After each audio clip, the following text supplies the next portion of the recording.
Hi, these comments are for Michael, and hope you're having a great day. And this is Michael from BetterTOEFLScores.com, and I'm getting ready to listen to your speaking practice test. I have the speaking independent, and I guess you're doing an integrated task number 4. So I have the integrated speaking rubrics here, and then here is your speaking practice. So let's see how you did on this one. Okay, let me listen to the whole thing one time without any comments, and I'll give you comments the second The time. lecture talk about bird and how they use the bird advantage, their bird advantage, to be successful in the nature. She described two kinds. First, he talked about long wings and gave an example about albatross that have long wings and don't need to flap them there a lot, and so they will use less energy and can cover over 100 miles using little energy than other birds. And second, she talked about sense of smell and gave an example of fulmar that have tiny tubes into his beak, Okay. and because of this he could smell plankton that are a tiny organism, a small organism, and they can find this plankton even if they are not seeing this into the sea because they are small animals. Okay. So let's take a look at the rubrics. Yeah, I'm thinking in the 2 area again here. So with delivery, it says here it exhibits problems with pronunciation, intonation, or pacing, and may require listener effort. Problems with intelligibility may obscure meaning in places, but not throughout. So I think that describes yours. There's a few words in there. At first I thought you were saying bears, but then I realized you were saying birds. Birds. I think vocabulary and grammar are a little bit limited in the types of the structures. You're using a lot of basic type grammar and vocabulary. And I'm assuming your response is pretty complete and accurate. However, let's say that you listen to the lecture and then you're explaining it to me so that I can prepare for the exam coming up on that topic. After your explanation, I just don't think I have enough preparation. I don't think your response was complete and thorough enough.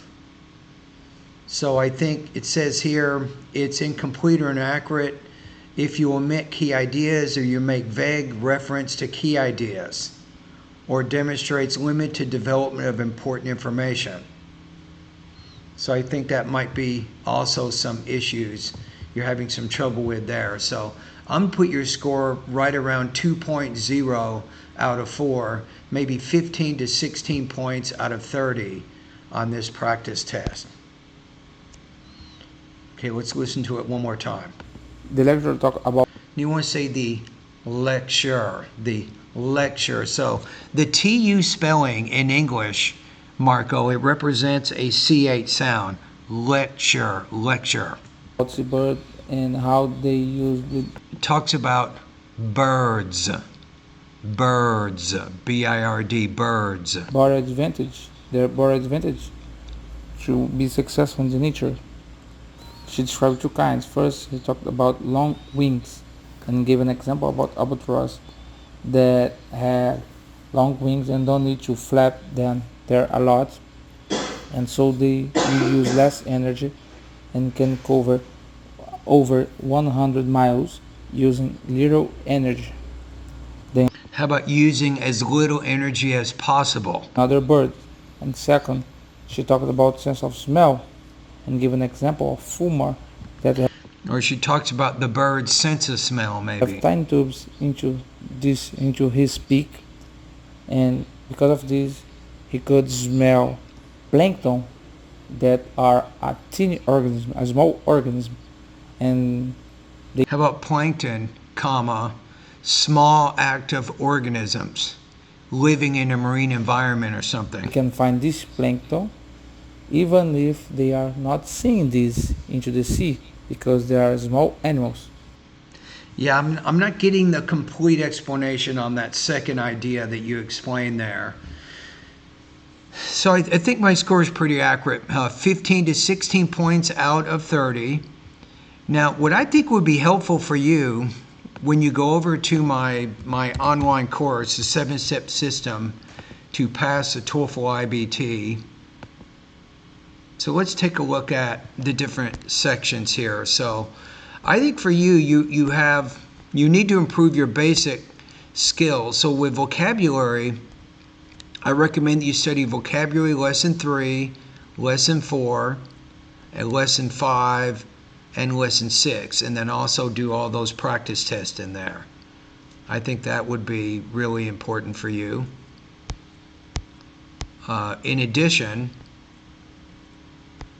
pronunciation, I think I told you on the last speaking practice test, make sure you review all the basic vowel and consonant sounds of American English. I think that would be good for you.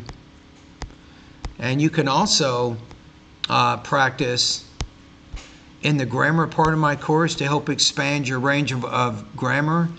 So you can take the grammar diagnostic pretest here first, and then it'll tell you which of these lessons you should study. So it's kind of like a diagnosis of your grammar proficiency, and then it gives you recommended lessons that you can focus on to improve. And then some other areas I'll show you that can help you with your basic English is in the listening section. You'll see I have about 40, right around 40 listening practice tests here. So what you can do is listen to the lectures, take down some notes, and then use your notes. You can write a short summary, like a 150-word summary of the lecture. You can also use your notes to give an oral summary, maybe a 60-second summary of the points in the listening passage. So that gets you used to speaking and writing about listening materials. I think that would be really good for you. And then, of course, you can do the listening practice tests I have there. And don't forget lesson number 4 here. I think this is really good for you. Randall's Cyber Listening Lab. I think that's a good listening practice test website for you. Now, in the reading area, you can continue to work on your language use skills. You'll notice I have over, I think it's 70 reading practice tests that go from 100 words a minute all the way to 350 words a minute. And with each reading passage, you can do what you did with the lectures. You can, number 1, read the passage and then write a short summary of the reading passage, maybe a 25 to 50 word summary of what you think are the most important points of that reading passage.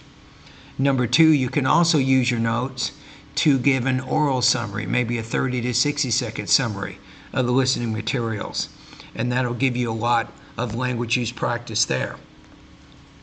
All right, so those are some things I think you can do that can help you increase your overall speaking fluency. Remember that what you want to do here is you want a concerted effort from a lot of different areas to improve.